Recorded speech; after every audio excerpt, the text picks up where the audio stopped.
প্রধানমন্ত্রীর নেতারা তো বলছে এগুলো ধর্ষণ ভারত করা। প্রথমে বলতে চেয়েছিল আমের টিকা, বলেছিল এগুলো শেখ হাসিনা করাই গেছে। পরে ইউনিসেফ সাক্ষী দিয়েছে এগুলো তারা দায়ী না, ইউনিস সরকার দায়ী। তাদের সাক্ষীতে প্রমাণ হয়ে গেছে। আমার আমার ভাবির পোলাদের যে মুসলেকা প্রধানমন্ত্রী পলাতকেরা বলে, উনিও তো পলাতক ছিল 17 বছর। এত তাড়াতাড়ি বলে গেছে আমরা তো 17 বছর যাবত পলাতক, এত ব্যস্ত হয়েছে কেন? 17 বছর পার হোক, আমাদের আমাদের 17 বছর পার হোক। আমরা তো মুসলেকা দেই নাই, আমরা পালাই নাই, আমরা আত্মগোপনে আছি। পালানো, মুসলেকা দেওয়া আর আত্মগোপনে থাকা আলাদা জিনিস। হিজরত করা তো নবীর সুন্নত, আমরা হিজরত করেছি। আর উনি মুসলেকা দিয়ে পালিয়ে গেছেন বিমানবন্দরে, তিনি 2বার মুসলেকা দিয়েছেন, তার লজ্জাও করে না।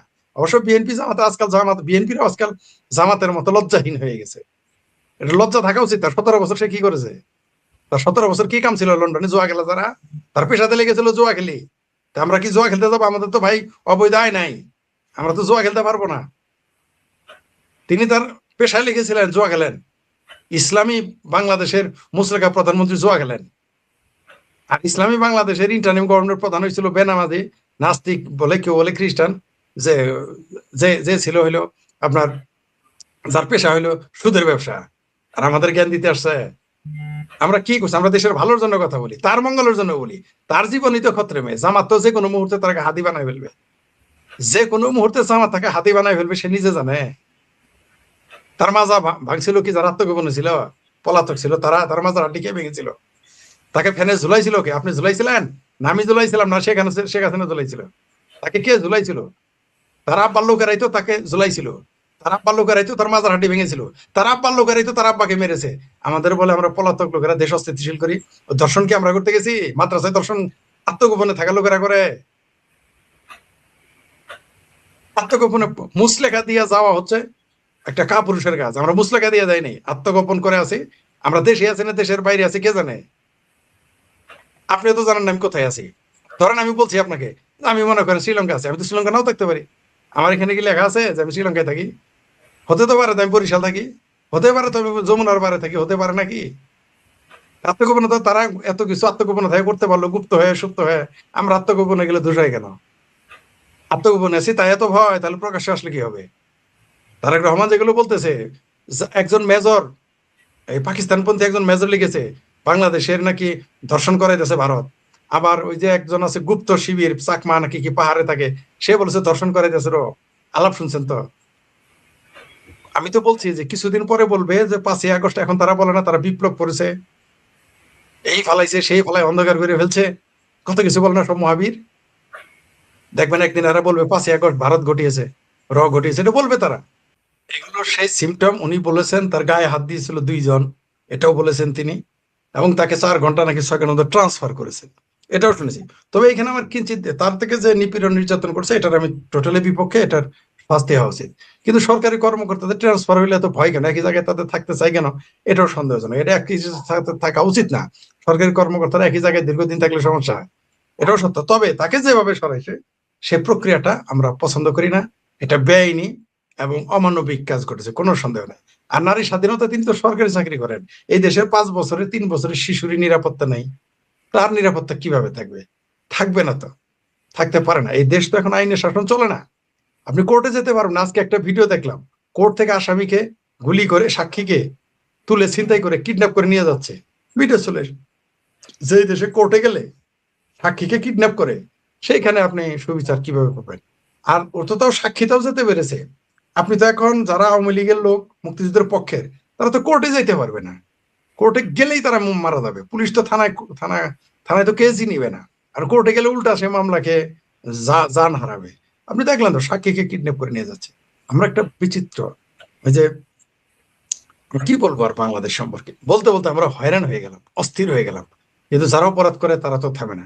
এই যে শিশু ধর্ষণ, আপনি দেখেন এত লেখালেখি, এত কথা বলা, এত আইন প্রয়োগ, যদিও আইন প্রয়োগ সঠিকভাবে হচ্ছে না, তারপরেও দেখেন এগুলো থেমে নেই। প্রতিদিনই আজকেও ঘটেছে। আজকেও 4 বছরের শিশু, 5 বছরের শিশুর ধর্ষণ ঘটেছে। কেউ চেষ্টা করতে গিয়ে ধরা পড়েছে। আপনি দেখবেন যারা কিরকম বিকৃত মানসিকতার, এবং দেখবেন সব মৌলবী মার্কা। এই যে আরেকটা বলেছেন, আমি একটু ভুলে গেছিলাম বলতে, যে পুকুরে গোসল করে পরিবারের কাছে ফেরত দিল ধর্ষক।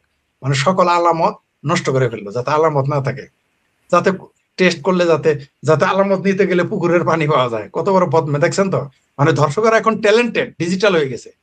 ডিজিটাল কপাল ভালো। এখন আমাদের কি বলতে হবে জানেন, যে আমাদের ভাগ্য ভালো মেয়েটা জীবিত পেয়েছি।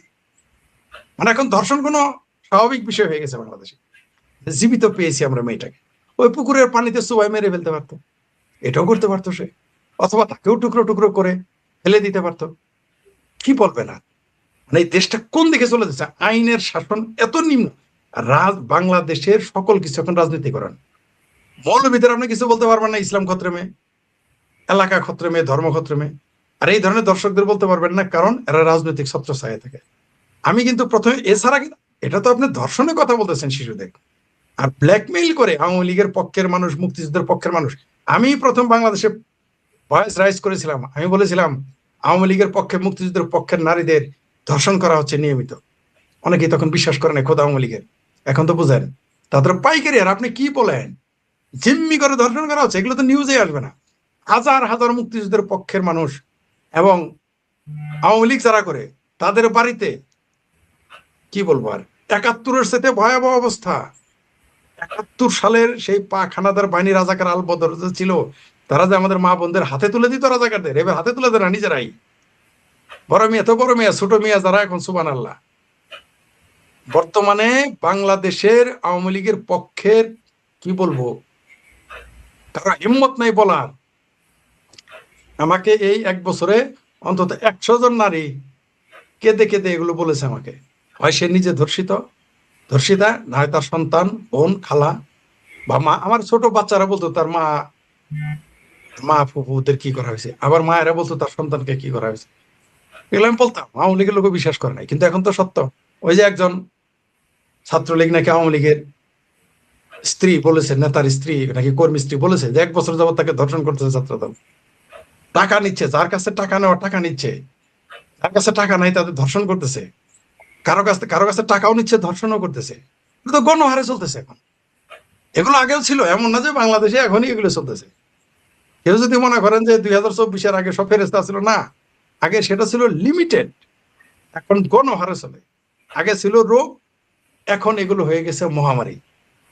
মানে এখন এটা স্বাভাবিক বিষয় যে যারা অপোজিশন থাকবে, যাদের দলের বিরুদ্ধে থাকবে, তাদের বিরুদ্ধে যদি কিছু করেন, সেটা স্বাভাবিক বিষয়। আর এগুলো তো মানুষ বলে না। চাঁদা নিলে তাও বলে, কিন্তু ধর্ষণ করলে তো বলবে না মানুষ, কারণ আমাদের সমাজ ব্যবস্থায় ধর্ষক থাকে হলো, দেখেন না, নারীদের সাথে যারা খারাপ ব্যবহার করে তাদের ফুলের মালা দিয়ে জেলখানা থেকে নিয়ে আসে, তাদের পক্ষে কথা বলে, ধর্ষকদের পক্ষে নাই।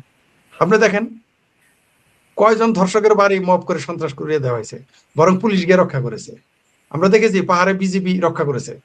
হ্যাঁ, এটা একজন ছাত্র নেতা বলে নাই, ভারতের ইন্ধনে ধর্ষণের শুধু একজন ছাত্র নেতা বলে নাই, এগুলো যারা পেয়ারা পাকিস্তানি একজন মেজর বলেছে, তারপরে যে পাহাড়ি চাকমা বলেছে। আমি তো বলেছি এই কথাটা শোনেন বাড়ি ভাই, এটা আপনার চ্যানেল সম্মত বলেছি, এর আগেও আমি বলেছি, লিখেছি, এমনকি এটা আওয়ামী লীগের আমলে বলেছি। তখন আওয়ামী লীগ ক্ষমতা, আমি বলেছিলাম বাংলাদেশের যত রাষ্ট্রীয় সমস্যা শুধু বলবেন যার জন্য ভারত দায়ী। মাদ্রাসায় বলৎকার ভারত দায়ী, এটা বলা বাদ রাখছিল আমার মনে হয়। আমি বলছিলাম এটা তারা বলবে না, এখন মনে হচ্ছে ভবিষ্যতে মাদ্রাসায় বলৎকার হলে মাদ্রাসার বলৎকারকেও বলবে এটা ভারতে করা, এটাও বলবে তারা। সেই সময় এসে গেছে। কারণ আপনি কি দেখেন কোথায় আসলে যাচ্ছে বাংলাদেশ? বাংলাদেশ এখন জাহান্নামের চৌরাস্তার দিকে যাচ্ছে। আগে তো বলতাম কাবুল আর পাকিস্তানের দিকে যাচ্ছে, জাহান্নামের চৌরাস্তা। আপনি দেখেন কি সুন্দর মিল, এই পাকিস্তান আর আফগানিস্তান। বাংলাদেশের মানুষ তো দিল মে পাকিস্তান আর মগজ মে আফগানিস্তান, চরিত্রও তাই। এই পাকিস্তান বলেন আর আফগানিস্তান বলেন, আর শিশু বলৎকারের উস্তাদ পৃথিবীর সেরা। আফগানিস্তানে তো বাচ্চাবাজি তো একরকম বৈধ, মানে অলিখিত ভাবে বৈধ। আর এখন তো শিশুদের কিনে ফেলতেছে, মা বাবা বিক্রি করতেছে ভাতের অভাবে। 6 বছর, 5, 7 বছর, 8 বছর, 10 বছরের মেয়ে যারা বিক্রি করে, তারা টাকার অভাবে কি না করতে পারে, কিছুই করতে পারবেন। চরিত্রটা মিলে গেছে। আমাদের দেশে আগে বলতাম যে কাবুল আর লাহোরের দিকে যাচ্ছে, কিন্তু না, এখন পুরো জাহান্নামের চৌরাস্তা। আমাদের বাংলাদেশ ওই দিকে নিয়ে গেছে আমাদের রাজনীতিবিদরা, এবং আমাদের সেই কাজটা আরো দ্রুত গতিতে সম্পন্ন করেছে আমাদের ইউনূস কাকা, পাশে আমার ভাবির পোলারা, এবং এখন মুসলেকা সরকার তা করে যাচ্ছে। এর ফলাফল ভুগতে হবে। তারা যদি মনে করে এইভাবে সারা জীবন তারা ক্ষমতা ভোগ করবে, না, তাদেরও ভোগ করতে হবে। এর সবকিছুরই পার্শ্ব প্রতিক্রিয়া আছে। কারণ নগরে যখন আগুন লাগবে, দেবালয় রক্ষা পাবে না, কেউ রক্ষা পাবে না, আমরা কেউ রক্ষা পাবো না, পাবে না। কারণ দেশটাকে ওইভাবে তৈরি করা হয়েছে। ভাবিরাও রক্ষা পাবে না, আমার ভাবির পোলারা না, ভাবিরাও রক্ষা পাবে না। তারা যা যা করতেছে, দিনে দিনে বাড়িতেছে দেনা, শোধিতে হইবে ঋণ। আমাদের ভাবির পোলারা বুঝতেছে না এদের জন্য কি করুণ পরিণতি অপেক্ষা করতেছে। এবং এটা খুব বেশি সময় লাগবে না, এই 2026, বড় জোর 2027। এরা জানে না ইউনুস ইউনুসের মতো পাটপাড়া 18 মাস টিকে থাকতে পেরেছিল। আমিও ভেবেছিলাম তারেক রহমানের এই মুসলেকা সরকার মিনিমাম 3 বছর থাকবে, কিন্তু আমার এখন মনে হচ্ছে না ওই ইউনুসের মতো বাটপারের মতো 18 মাসও তারা থাকতে পারবে বলে আমার বিশ্বাস হচ্ছে না। যদি এরা এরপরে তীব্র ভারত বিদ্বেষ ছড়াবে আরো বেশি বেশি, প্রয়োজনে ভারতের কথা বলে বাংলাদেশে সাম্প্রদায়িক দাঙ্গার সৃষ্টি করবে, যাতে একটা এমন কিছু পরিবেশ সৃষ্টি করা যায় মানুষ কথা না বলে। কিন্তু এগুলো কোনো কিছু রক্ষা করতে মনে হয় না যে 18 মাস থাকতে পারবে এখন আর। যদি আমি এমনকি আমাকে প্রশ্ন করে তারেক রহমান সরকার কতদিন থাকবে, আমি অনুমান করে বলেছিলাম 3 বছর, কিন্তু আমার মনে হয় না 18 মাস আর থাকতে পারবে ইউনূসের মতো। কারণ দেশ ভালো নেই, বাংলাদেশের মানুষ এখন অস্থির হয়ে গেছে। জননেত্রী শেখ হাসিনা যদি ডাক দিয়ে বসেন, এখনো আমার ধারণা ছিল 50 থেকে 60 লক্ষ মানুষ তার ডাকে এয়ারপোর্টে চলে আসবে, এটা আমার ধারণা ছিল। ঐতিহাসিক প্রত্যাবর্তন ঘটবে, এটা আমার ধারণা ছিল। কিন্তু এখন অনেকেই বলতেছে না, কেউ বলতেছে 1 কোটি, কেউ বলতেছে 2 কোটি, কেউ বলতেছে আরো বেশি আসবে। মানে প্রথমে আমি যখন 50-60 লাখ বলেছি, মানুষ তাই বিশ্বাস করেনি। আমি বলেছিলাম তাবলিগ ইস্তেমার মতো 50-60 লাখ লোক আসবে, শেখ হাসিনাকে বাংলাদেশ বিমানবন্দর থেকে হেলিকপ্টার দিয়ে নিয়ে যেতে হবে তাবলিগ ইস্তেমার সেই ময়দানে টঙ্গীতে। কেন এত মানুষ তাকে দেখতে আসবে, 3 দিন সেখানে থাকতে হবে। মানুষ তখন হাসাহাসি করতে, বিশ্বাস করতো না। এখন তারাই দেখি বলতেছে, কেউ বলতেছে 1 কোটি আসবে, কেউ বলতেছে 2 কোটি আসবে, কেউ বলতেছে 3 কোটি। এত মানুষ এলে আমি তো বলেছিলাম 3 দিন থাকতে হবে, তাহলে তো তাকে মোটামুটি জননেত্রী শেখ